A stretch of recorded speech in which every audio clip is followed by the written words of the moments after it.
እንቆቅልሽ ላይ እንዴት ናችሁ? እስኪ በእነዚህ ጥያቄዎች ራሳችሁን ፈትሹ።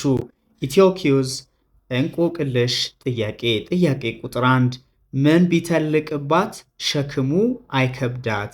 ሀ ጎፈሬ፣ ለ ቀንድ፣ አመሩሃ ቦርጭ።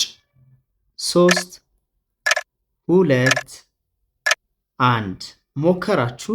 ምን ቢተልቅባት ሸክሙ አይከብዳት የተባለው ለቀንድ ነው። ላም ቀንዷ አይከብዳትም ይባላል። ስለዚህ መልሳችን ቀንድ ለ ነው።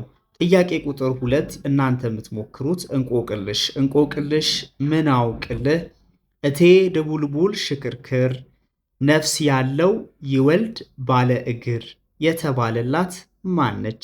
ሀ በቅሎ፣ ለ አሳ፣ አመሩሃ እንቁላል። የዚህን ጥያቄ መልስ በኮሜንት ላይ ያሳውቁኝ። ላይክ፣ ፎሎ እና ሼር ማድረግ እንዳይረሳ።